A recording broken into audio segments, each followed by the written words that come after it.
Today's episode is absolutely killer. Like, there are so many tips, tricks, and techniques that Jelena gave to us as an audience to be able to move through sport and life with confidence.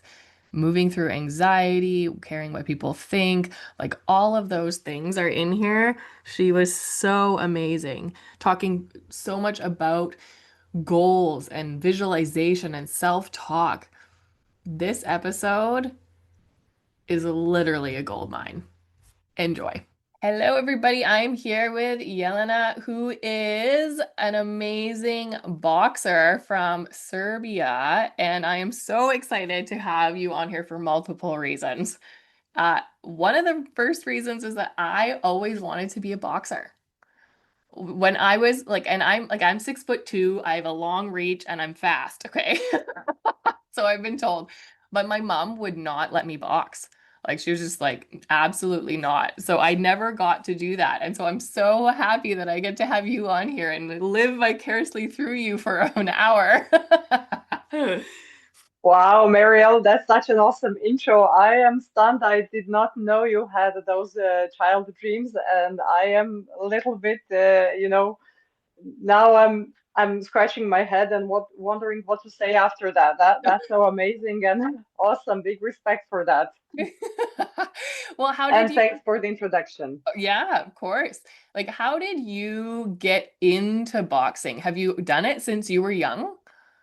No, actually, it's quite a funny story. Most of the things in my life went, you know, t took turns at awkward junctions, so to say. Okay. So I was a dancer since youth, Wow. and I was dancing for about 10 years before I joined my first martial arts gym.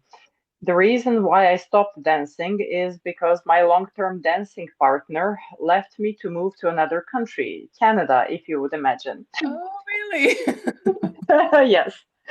My dancing partner was almost 2 meters tall. I don't know how that translates into feet, Okay. but Tall though. but That's that's like over yeah, 6'5", I think. Yeah, okay. yeah, tall enough to hit the door. Oh, wow. Yeah, and he was the only one a good fit for me because I'm also quite tall in my high heels for dancing. Nice. So when he left, I had troubles finding another partner, and then I sat at home feeling lonely, depressed, eating ice cream, wondering what to do. And my brother said, "You're getting fatter, and that's not allowed in Serbian culture, at least not at that time, like 20 years ago. You Yeah. had to be fit. It was just the way how everyone were living." Yeah. So he took me with him to his taekwondo gym. Okay. So he said it's the same like fitness, aerobics, and I don't know, CrossFit, but you will learn something along the way. So it's going to be fun, a lot of fun. And I was like, I have to shorten my long nails? He said, yes. That's amazing. That was the saddest news ever. I had to shorten my nails, but it was totally worth it. As it turned out, Taekwondo or any martial art for that matter required very similar coordination as you would use in dancing. Mm, So it's something that's called counter body movement. So if you move your right hand, it will balance out with your left foot. So your body works in diagonals as you move. That's the basic motoric skills that you need to develop, right? okay. And in dancing, you become very aware of your center of balance and gravity if it's around your waistline, below, above, or in your chest, in that line. So you Okay. can shift your center of balance, and that completely changes the way how you dance. Okay. This sense of the center of balance is also super important in any martial art. Okay. So I already had a fantastic foundation for it, not to mention the footwork. I was gonna say that must have tied in so well. And also, there is another parallel, working with another person in a pair. When Yeah. you're dancing, you're working together with your partner. You need to sense if that day he's energized or he has low battery, if he's sad or super excited, if he's inspired to do some creative choreography or something creative, or he just came to, walk along the dance floor and do nothing special. There are days like this. And you really need to sense the other person. You need the same skill in a boxing ring, but you use it against the other person. Nice. So you sense the weakness, you sense the mood, and you try to catch the person when he or she is at their lowest point of energy, and that's when you're attacking. Okay. And I didn't know that I had this super, like I had antennas on my head, sensing the vibes and something not visible to an ordinary eye. Yeah. I was very good at sensing when people's energy was low, when their mind drifted away, and attack at that precise moment. So I already had an amazing foundation for combat sports. And I stayed for about 6 years in a Taekwondo gym. I was a national champion and won the black belt international recognition. After that, I Oh my went to God. after that, I went to kickboxing because I wanted to expand my horizons Yeah. and develop more skills. All my life, I was super excited about learning new skills, both mental and physical. So in kickboxing, I met a coach who recently came back from Thailand, and he told me such amazing stories about Thailand, this faraway and exotic land, that I fell in love with the country, with the sport, only from his stories. At that moment, we did not have a Muay Thai gym in Serbia at all. No one knew how to do Wow. it. Okay. Yeah, and at that moment, I started saving every penny I had, putting it aside, saving for a 1 month training camp in Thailand. At the time, I just finished my university and I had my first job that wasn't paid so well. But out of the super lowly paid salary or job, I saved half every month. Wow. Okay. Yes. Yeah. So And you what, lived what I, very light in order to obtain your dreams. and this is my advice to all young people. Doesn't matter what you earn, you always need to be able to save half. It's Mm, not about the money that you spend or that you have. It's about mental discipline. Even mm, if you earn minimum wage, you can always somehow manage to save half. I like that. That's good advice. Yeah.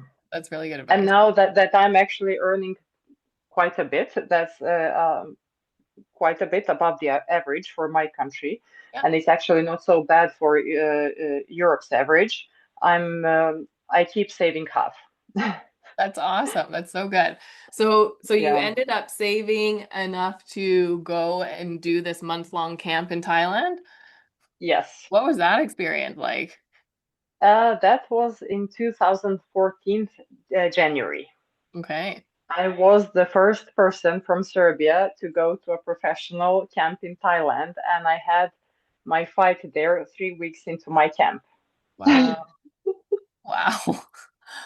It was by traditional Muay Thai rules with very low level of protective equipment, only a gum shield and very thin gloves. We had no head guard, no groin guard, no chest guard or anything, no shin guard. But I was so excited at the opportunity that, I just didn't care what would happen at the fight. I was just raring to go. I'm like, yeah, this is awesome. It was like Olympics for me. Trust me. I never thought it was my dream coming true and like level 1000. I'm getting excited Um, listening. so that's another tip for young people. It doesn't matter if no one else did it before you. It doesn't matter that you can't do it. So no one else did it before me from Serbia. Yeah. And I did it with super minimum resources. My parents are working class parents. They could afford, well, I wouldn't say the bare minimum, but it was modest. They could afford a very modest life, and definitely we could not afford the trip to Thailand. Yeah. Yeah. Yeah. And so you used your own like grit to get there. And you know what? And I think Absolutely. too, when we work so hard to obtain something and to get there, then it's like, yeah, I did that. And it's full ownership. It's not Yes. that it's so nice when parents can support financially or packing Mm. lunches or like whatever. That's so great. But when we're able to take full responsibility, then it's like full ownership of like the win or the fail or the lessons and all of that. It's like, yeah, Yeah, and also it makes you appreciate more the opportunity and what you've done to get there. I was saving for 2 years for that trip, yeah. and I took a loan on top of that I was paying back for another year. Yeah. Yeah. Wow. Good for you. So in the 2 years that you were saving, did you stay with the martial art that you were doing, or at that point did you start to do boxing or kickboxing in Serbia? What was I did, yeah. At that time, I still did kickboxing because right, that was the most similar martial art to right. Muay Thai. Yeah. During that time, I didn't buy a single new t-shirt for myself, a Yeah. single pair of jeans or new shoes. Everything had little holes in them Yeah. from wear and tear. I didn't go to any summer or winter holidays, no weekend vacations, nothing. Like if I could save this month $50 from my salary is going to be 50. Next month is going to be, I don't know, 200, 200. That's fine. Yeah. And I did individual training sessions to try and collect more money this way. So I lived almost like a monk during those 2 years. And that's also why am I mentioning this, because of the grit that you just mentioned. Hmm. Um, every single action that you do on a daily level reminds you, brings your focus back to the goal. Hmm. This will all be worth it in January 2014 Yes. when I started to save back in 2012. Right. Yeah. Yeah. It's like those minutes, like the smallest actions add up.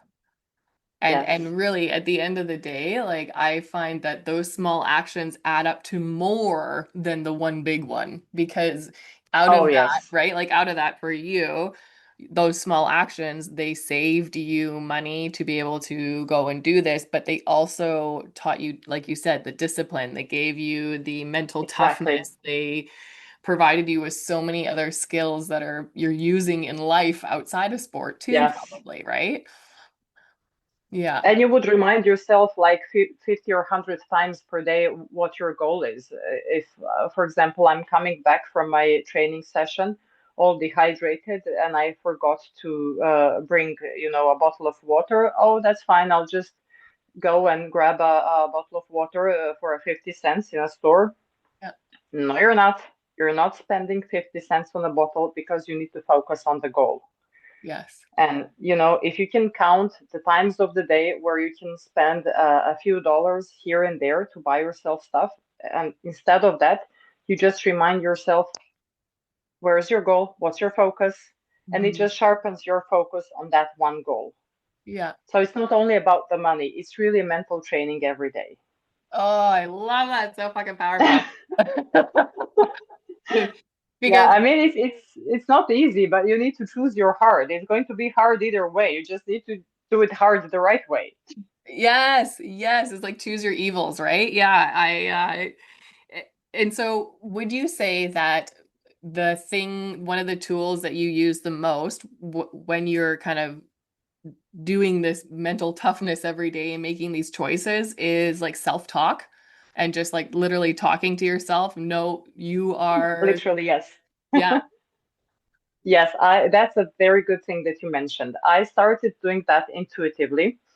And I believe the younger people are, or children are, they start to do it more intuitively. Mhm. And if you start doing sports at a later age, I think you need to be taught by mental trainers and you need to be made aware of these things. But as a young kid, I mean, I was not a kid back then, but when I started training martial arts when I was like 15 years old, Yeah. um, even then I felt it intuitively that I need to create a super positive image of myself.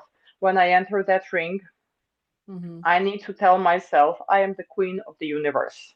Yes. And I still tell this to myself. First time I think I saw it in a comedy show. And then I was like, you know what? This is not a joke. This is real. That's And it amazing. does help, fake it till you make it. I am the queen of this ring. I'm coming out victorious. It's not the other girl, it's gonna be me because you can't have two people winning. Hey there. Quick pause to say thank you. If you're listening right now, you're already a part of something powerful. We're here to help young athletes and their families build grit, resilience, and purpose, and your support makes that possible. Did you know that over half of podcast listeners never hit follow? That one click actually helps us grow, get bigger, and reach more people who need to hear this. So if you're enjoying this episode, please hit follow or subscribe. It's free, it takes a second, and it really does mean the world to us. Now, back to the show. Oh, I love that. And so it sounds like that to me too, along with the self-talk is coming a lot of visualization too, like you visualizing yourself strong and victorious. And so can you walk us through what maybe some of those Yes. techniques are too? Okay. Yeah, so there I needed help of a mentor. Visualization of victory does not come easy, at least to me, it Yeah. didn't come spontaneous and easy. Um, I started working with a mental training trainer. I think it was in 2015. So that was when I came back from Thailand and when I saw that this is something that I want to do seriously. Yeah. Um, it was really a coincidence that I met this person, and the person liked me a lot, and she offered me to be her guinea pig Love that. Yes. for mental training because she had just completed an NLP course as a Oh, trainer. yeah, Yeah, you know about NLP. Do I we need to do. add a footnote or not? Yes. Neuro-linguistic programming, right? Yeah. And so I was like, yeah, sure, I'll be your guinea pig. I mean, it can't harm, right? Yeah. So we did a mental mind map in 2015 that I still have at home. Um, I think that about 95% of the things we drew materialized Oh, yes. within the next 10 years. And the funny thing is that my mental trainer told me, you know what? Don't think about what's real for you now at this moment. You need to remove your limitations. Think about what you really desire. But you need to be authentic and true to yourself. You can't say something like, I wish to have five Ferrari cars, right? Five Ferraris. Why? Because that wouldn't really resonate with me. Even now, when I have like a lot of money for Serbian condition, right? Yeah. I still drive a very old car that most of my friends are ashamed of the car that I'm driving because I just don't care. Yeah. Yeah. Yeah. And I don't need it as much. I use it very rarely, and I sometimes I forget I even have a car. So it can't be something like that because it's not my authentic desire. Hmm. So I said because I'm working in parallel to having a professional sports career, I always have. I said I wanted to have a job, with flexible working hours, starting about 11 a.m., finishing about 6 or 7 p.m. That would be okay. From home, preferably, not doing much, but earning a lot of money, Yeah. I love having some specialized skill set that no one else has. So I have a competitive edge in Serbian job market. So that was super funny because that all materialized. I have a job exactly like that. Yeah. Oh my gosh, I love it. I love it so much.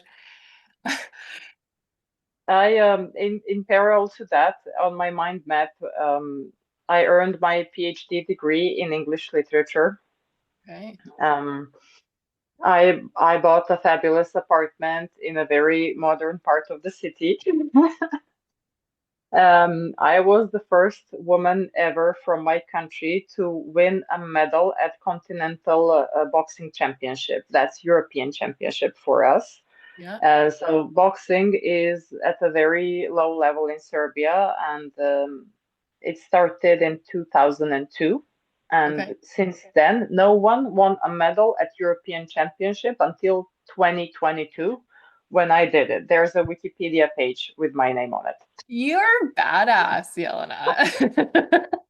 Yeah, so all the things that I never thought um, could ever be possible. I just thought, you know what I would like? I would like a fabulous job with flexible working hours, working from home, earning a lot of money, having a great apartment, great boyfriend, winning titles and belts and medals in my martial arts of choice, right? At that time, when we made the mental map, it was already boxing. Boxing came in after Muay Thai. Okay. Okay. Yeah, so I thought, it's simply not possible. It sounds like a wish list that it's simply not realistic to come true, especially not for someone who comes from a third world country. Right. Yeah. Mariel, I can tell you everything materialized even better than I expected. My heart is so full. I love this. I love this because like very similar. I did something very similar. Mm, And it yes, and it was interesting. Like I don't know about you, but for me, yes, I was like I had the idea of all of the life I wanted to who I wanted to be as a person and the life what I wanted it to kind of look like. Like yes, I had that. And and then I just every day kept on working through my life and making choices that kind of aligned with who I want to be and where I want to be. And then all of a sudden, every like 5 years, I kind of like bring my head up and I'm like, oh my God, check, check, check, check, check off the list. yes, I'm like, I did it. I actually did it. And then because of where I am now, I'm like, okay, now I've got new things added on because I now yeah. acquired, you know what I mean? And so it's been interesting. I don't know about you or maybe Because you grow and you develop, and of course your goals are going to develop with you. yeah, yeah. And so it's been interesting to like really understand the importance of having like outcome-based goals. However, to Yeah, not be so focused on the actual outcome, but rather be focused on what are the daily processes that I need to yeah. take that are leading me down the road I want to go on. And so, Yes, right? Yeah. I can completely relate to that. Especially this part where you differentiated it so well, the outcome-based goals versus how I want to feel like, what I want to be as a person in Hmm. my life. Hmm. That's actually, I'm just starting this as the second phase of my life. Last year, I did a new mind map with my mental trainer Nice. that is not outcome based, but it's focused on how I want to feel in my life. What kind of person do I want to be? What kind of relationships do I want to build? What makes me joyful and happy about myself? And now, when life has been so good to me, what can I share with the others, with the young people, with people who surround me? Because I really have so much, Mhm. and it's only fair to pass on some of the knowledge of the stories to the younger people, and Mhm. older also. Why not? Mentoring works in both ways. I mean, I can inspire some older, more experienced people, and at the same time, I do like learning from the kids in my boxing gym. I have my own boxing gym, and I have a lot of young people, age from age 14 until roughly 25, I guess. Okay. So I think that's more or less your audience. Yeah. Yeah. Yeah. Yeah. And I love learning from them because their mind are so pure, and sometimes they don't filter their words and what comes out of their The mouth. truth. Oh my gosh. So Uh, how do that's you, an awesome reality check, you know? it is, it really is. It's like, oh, okay. Like tucking that Yeah. in the bank. Um, so so when we're talking about like these goals and the importance of them, and how do we take this and teach this, pass it on to these younger athletes who really are like when I work with my elite athletes on mindset and mental training stuff, Okay. they are so hung up on that outcome. Yeah. And but Yeah. outcomes, we can't control outcomes. At the end of the day, we can do absolutely everything we can within Yeah. our power to get the outcome we want, and we still might not get it. And so Correct. how do we like teach these youth athletes and to kind of do what we're talking about? Does that question make sense? Like how do we word this, Yeah. or what's a technique or something like that that we can give to these athletes to not be so hung up on outcome? It's the most difficult thing to teach these Mhm. days, and that's patience. Yes. To Yes. teach them that sports um, is not a 100-meter run. It's not a 400-meter run. It's a marathon. Mm. And sometimes even the strongman race. Yeah. Um, what I like to tell my kids as an example is that it took me 22 years of training martial arts until I reached my full potential, until I won the first historic European medal for my country. And next year I won two belts in professional boxing, becoming two-time European champion. At that time, I was aged 37 and 38. Okay. And all along, I was not focused on the goal. Okay, I wanted the goal, but I was not super focused on it.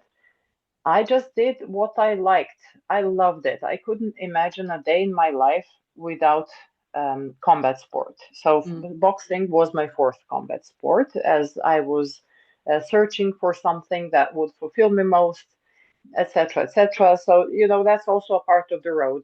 As a young athlete, you might be super talented for several sports, and it's good if you can find something that your heart is set upon, something without which you cannot live a day.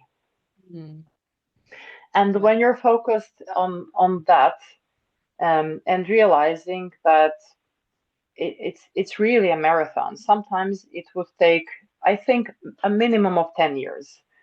For your peak performance, it will be a minimum of 10 years, but probably 15 or even 20. Mm. And that's something that as a young athlete you need to realize and accept. And when you have this long-term vision, it becomes more easy to deal with current results, whether they're wins or losses. Yeah. It's just 1 meter, one step in your 42-kilometer way or miles. I'm not sure Yeah, how you kilometer, you measure. got it. Yep. Yeah, Well, how for you me in measure Canada, marathon. anyways. Yes. So every fight or every game you play is just 1 meter in the road that's going to take 42 kilometers as a marathon. Yeah. Yeah. Yeah, I love that. Now, let's talk for a moment about your headspace when you're in a ring and you know you're going to get hit. How do you like, because that is mental toughness, I think, too, is that, a lot of the people listening, we're playing sports where it's like, for me, there was a net because I Yeah. played volleyball. There was a net between me and somebody else. So Yes. my getting over, the maybe the fears that came with my sport are a lot different than the ones that come with your sport. So Correct. what are the like mental training tools that you are using that are keeping you on your mental edge that and not shying away from what you know is coming? Okay, so I had so many associations while you were doing the intro for the question, and I don't know where to start. Okay, so let's start with um, with the fact that 99% of combat sport athletes are not afraid of being punched in the head. Okay. In most cases, we don't even feel it.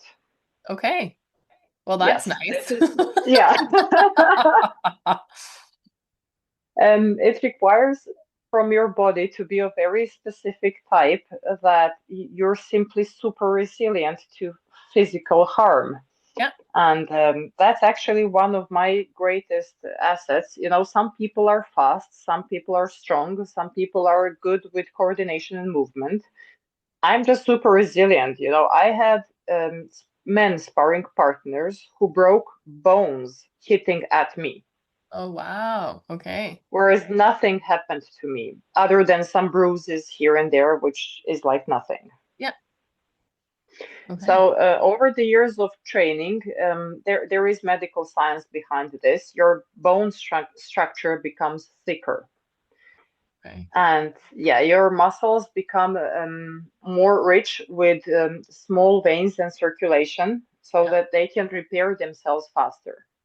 Okay. Oh, that's our Yeah. bodies are amazing, aren't they? Yes. Holy. They would adapt to the small aggressions that happen to them every day for a couple of years. It will take you about 2 or 3 years to get some basic resistance. Okay. But if you do it 5 or 10 years, you have like full resistance. I don't even get bruises anymore at sparring. I would get bruise if someone hit me with a metal bar. So something that is super hard, but not something um, soft like a boxing glove. No, Right. no matter how hard the punch is, there is still boxing glove, and I'm not bruising. Like Right. very, very rarely, on very rare occasions. Okay. But what we are afraid of is audience, how audience sees us. Okay. Yeah. This is the biggest fear of every martial artist because you come into that ring, which is approximately 1 meter high above the ground, and it's like a theater stage Yeah. with all the lights, directed at you. And if you miss, and if you look funny or you do some beginner's mistake and you see it, you're going to feel so embarrassed because everyone saw it, and it's even worse if it's on national TV. So it means that your ex-boyfriend saw it. Right. And that's the worst thought ever. And they would be laughing at you and playing reels of you on Instagram or TikTok. Oh no. Are you speaking from experience? Time out. Did somebody do this to you? Yes and no. Okay. Yeah, not really the audience. However, sports analysts Mm. commented my fights in a very negative way. Okay. So before I became a superstar in my country, Hmm. I had one very experienced sports analyst commenting on my fight that I was winning, by the way. Okay. And he said, "Oh, I heard that she's already 30 years old. We cannot expect anything else from her. Okay, maybe she's going to win this fight, but that's it. She's given all she has to Serbian boxing, and we can just wish her happy retirement." Oh my God. He said like her jab is too slow, her hook is too wide, her footwork is sluggish. She, I don't know, she's not in the right weight division, and he would say that in front of everyone on national TV. Right.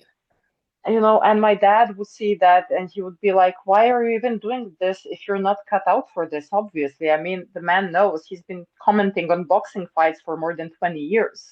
Oh my And he goodness. Maybe said it's time such for bad him to things about retire. Maybe his eyes are getting sluggish. that's exactly what happened, really. So that was like a while back, and that was when I was 30. So I reached my peak performance and my achieved my best results when I was 37 and 38. I love that. So if you're, like you said, like your biggest fear is kind of what are other people seeing? What are they thinking? How are they talking Yes. in the audience and the this terrible man. On national Terrible TV, yes. man. So how do you move past that and not let that affect you in the ring? You know what? Everyone has their own coping mechanisms. Everyone needs to find their own um, source of confidence. Um, I remember Jean-Paul Sartre, a French philosopher, who said, "Hell is other people." I agree. Yeah, it's not what we do to ourselves, it's what we think, how other people see us. Mhm. Yeah. I mean, there are many interpretations, but I would just stick to this one for the sake of this conversation. I don't think that I've ever overcome this fear of the audience. Okay. Yeah. I did manage to keep it at bay with some breathing techniques, with some visualization techniques. For example, I did mental hooks with my mental trainer, NLP trainer. For example, which mental resources I needed to enter the ring. And I said I needed confidence. Mhm. And then I thought, which object can I relate it to? And in my mind, I made a mental connection between self-confidence and my boxing uniform, the Mm. shirt that I was wearing into the ring. Yep. And I was imagining for 100 times in my mental trainings, whenever I put this, it's like Superman's cloak. Love it. I attached some super strong emotions and mental toughness elements into the wardrobe and the objects that I was wearing into my fight. My gum shield, my boxing shoes. So my gum shield had all the wisdom of the world in my mouth. So it's in my head. So I Yeah. have the greatest wisdom to think of the best tactics to win my opponent. Mm-hmm. My boxing shoes had um, all the lightness and easiness. So whenever I would put on my boxing shoes, I thought, oh, how easy would it be for me to enter in my ring, to walk towards the ring? It's going to be super easy, Mm-hmm. like walking in a park. Yeah. So it's called creating mental hooks. Okay. Yeah, and That is that and huge breathing that helped a technique. lot. Yes, and yeah, breathing 100%. That mental hooks, that is a huge technique. All of you who are listening, and this is, I mean, this is coaches, parents, athletes, all of you. Where are you feeling, maybe some of your insecurities and fears coming up, whether that's in competition or practice or going to your work or speaking on a stage, whatever that looks like, and how can you and what can you do those mental hooks with that you'll have with you? That's big. If you wish, Goldmine. yeah, I can mention briefly another two techniques that I was using if you're up for it. 100%. Let's do it. Right. So mindfulness is a big buzzword in the sports world in the recent past few years. So mindfulness means that you try to bring your mind back to the present moment. So to stop it from wandering into the future, especially creating you anxiousness, thinking, what if this happens? What if that happens? What I don't know what happens. It doesn't Mhm. matter. You need to bring yourself back to the present moment. And the way how I used to did it, I would bring my hands together, fingers touching each other. I don't know because people can't see me. So two thumbs touching up, two index fingers touching each other, fingers touching each other, and then I would separate them and connect them one by one. And just watching at my fingers being connected and separated, and that would bring me to the present moment. Totally it does because you have to focus on moving those fingers and then you feel the pads of your fingertips touching at Yes. the moment and it's keeping you connected. And during that time, you can pay attention to the noises around you. Find some pleasant noise around you. There are people in the warm-up area where you feel especially stressed out before you enter the ring. Think of the noises that they're making as happy noises. Some Hmm. of these people are about to enter the ring and realize their dreams. Those are happy noises around you. People doing pads with their coaches, moving around. They are showing excellent skill. Just look at that. Be with them visually and with all your senses.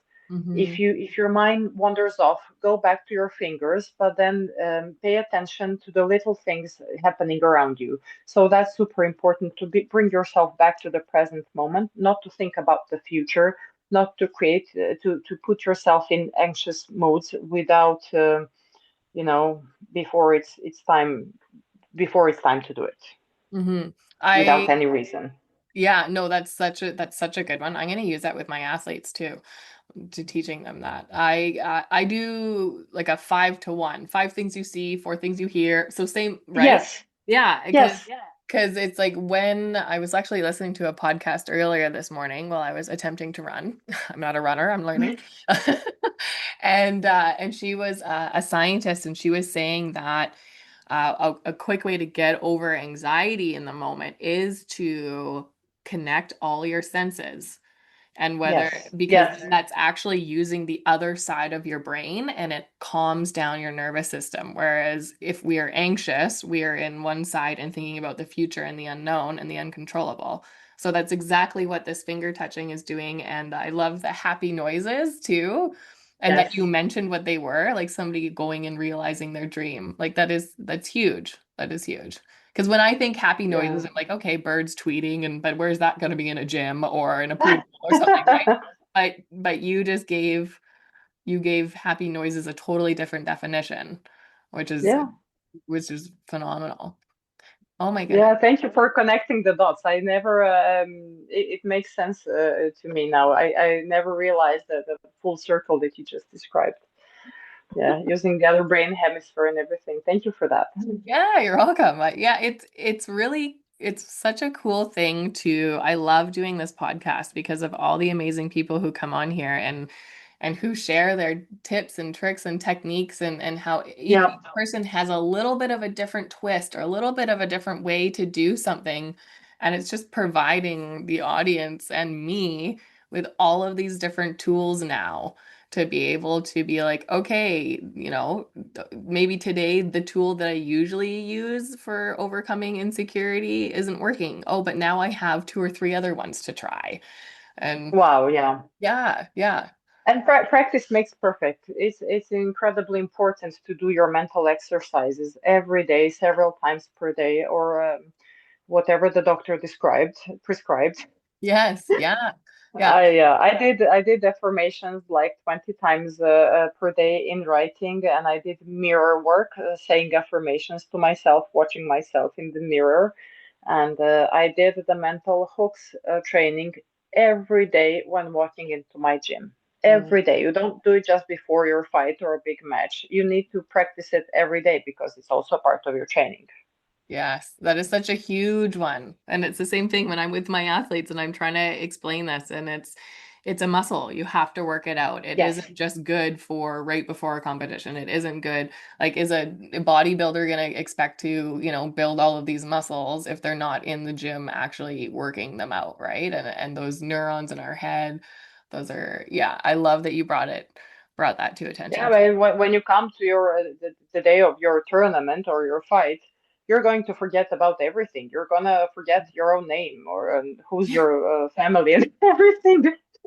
Only the things and activities that were automized, that were habits that you made automatic will remain on that day of Mhm. the fight. And you need to be ready with all your, uh, you know, with all your guns blazing that day. Yeah, yeah. Oh, it's putting yourself in the best position for success. And then even in that is that success looks different for everybody too, right? Like somebody's definition of success, it could be completely different to somebody else's. And so, what are you doing within your control to set yourself up for success every day through those daily little work? Yeah, Yeah, yeah. yeah. This has been so good. Okay, I have one more question for you, and then I'll let Okay. you go. And Okay. it's about discipline, commitment, and like motivation. Mm-hmm. Because I find that today, in today's world, that motivation is a word that is like thrown around and people really attach to. And I mean, it's a good word. I like Mm-hmm. it's important to have motivation, but in my perspective, if people are just relying on motivation to become who they want to become, are they actually going to be able to do it? And so what is your perspective on that? Yeah, that's deep. And thanks for bringing it up as the final question. So we need to distinguish between external and internal motivation.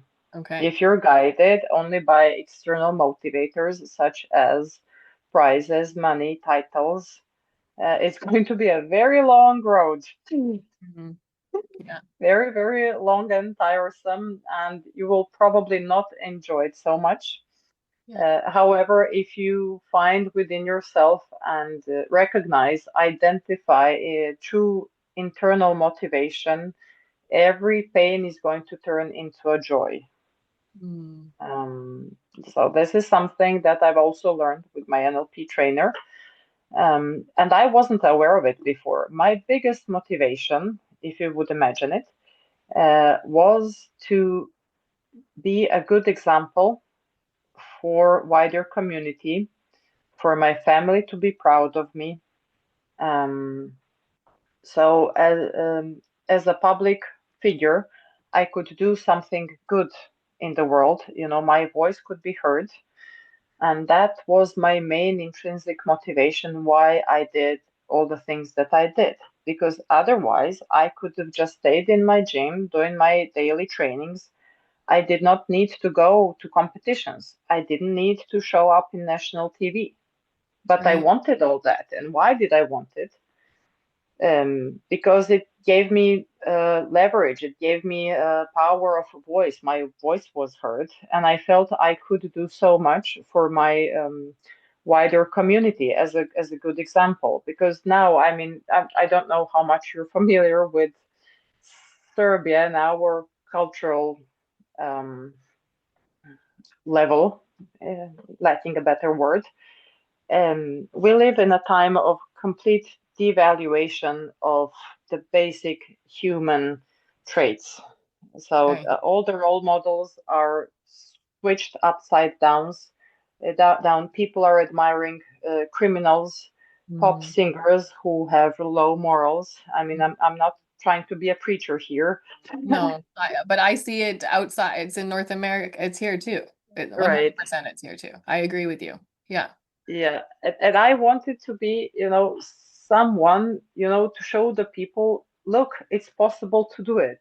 Yeah. I I graduated from university. I have a PhD degree. I have a solid job in a good company. Mhm. I'm not doing anything shady, not dealing with politics or criminals, and I have a very successful sports career. So this can be done. Hello, look at me. Yes. Yeah. Totally. And I didn't know how much that part turned out better than I expected, really. Right. Because when I first came into press, the press loved me, the audience loved me. And, if you Google my name in Serbia, you're going to have like 100 articles, YouTube videos, and podcasts with me. Yes. And I had little girls approaching me in the street, asking to take a photo. I love that. Yes. That was my biggest intrinsic motivation to, be the change you want to see in the world and Mm. to show other people it's possible. So I've achieved that goal. That was my biggest goal, and I did it through, my greatest passion, combat sports, boxing, in this case. And yeah, that was really my biggest motivation for all the things that I've achieved. Yeah.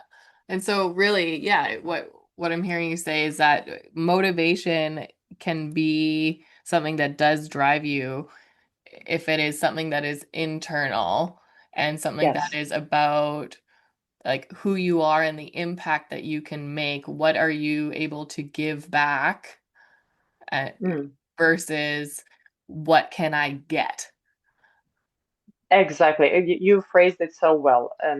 I've read a lot of books and articles about inner joy and happiness. Hmm. And I've come to a conclusion that when a person feels truly internally fulfilled and overjoyed is when you've done something good for the other people, when you've done some voluntary work, when you've helped someone and didn't tell anyone about it. You didn't do it for the sake of being praised. You just did it out of, your selfless reasons.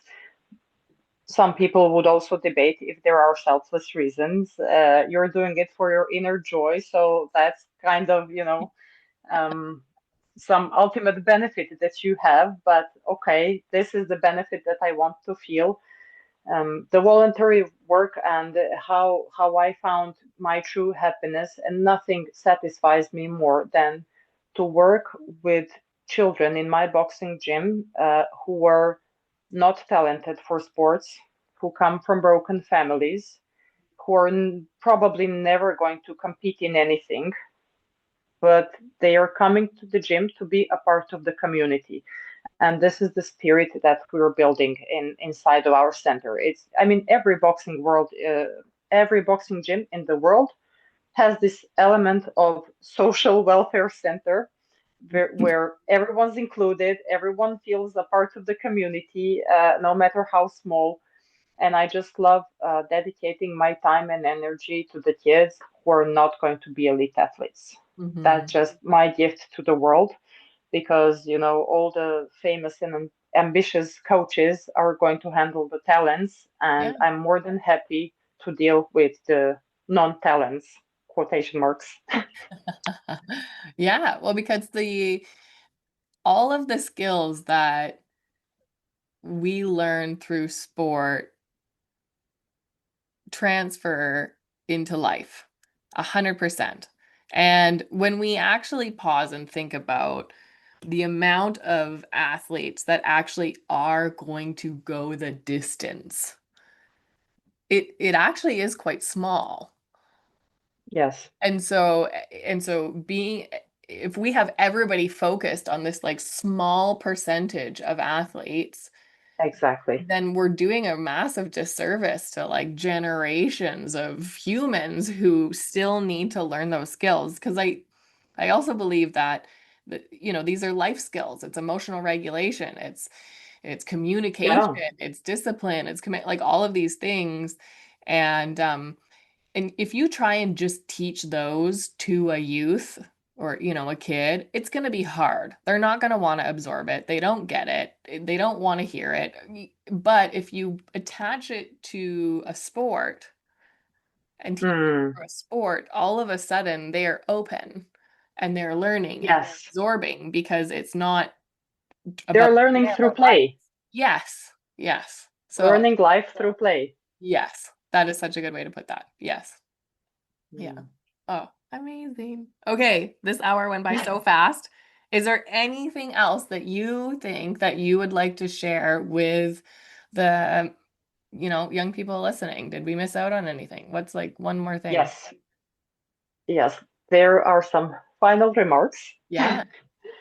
I think that all the best, like top athletes in the world, are also good people. Mm, Throughout your sports career, there will be a lot of temptations.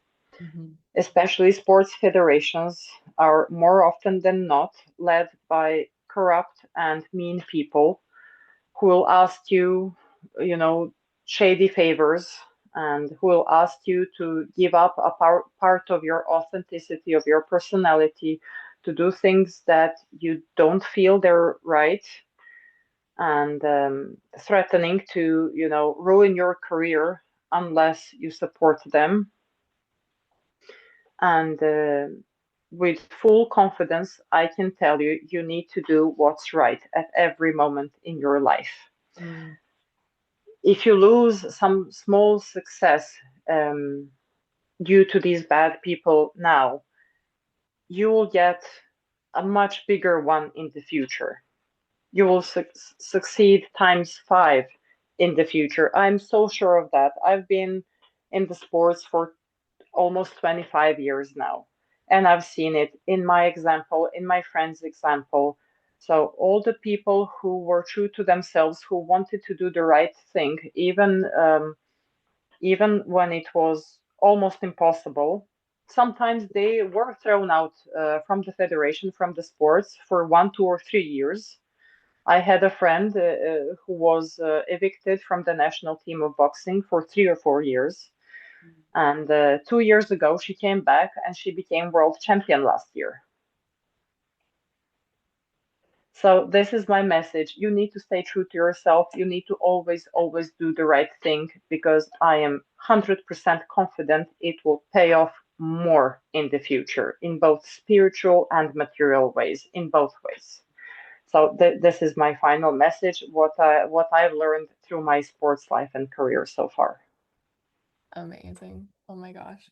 Jelena, thank you so much for coming on today and spending time. And I just want to like acknowledge you for being like a badass powerhouse woman. Like you have continually put the work in to yourself to be able to be somebody, like you said, somebody who has a voice that can make impact and sway and be that that woman that kids can look up to and really, hopefully follow in your footsteps.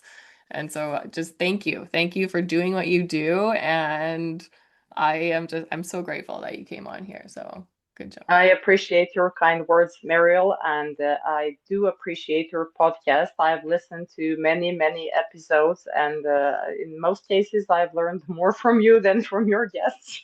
Oh, really? Oh, that's amazing. Yeah, but joke aside, thank you for doing the podcast, because of you, I have voice. Because of people like you, people like me have voice. So you are an essential part of everyone's journey. Thank you Oh, so much. You've been listening to Forged Youth. New episodes drop every week, so if this hits home for you, throw us a follow and subscribe. Forged Youth, where resilience is trained.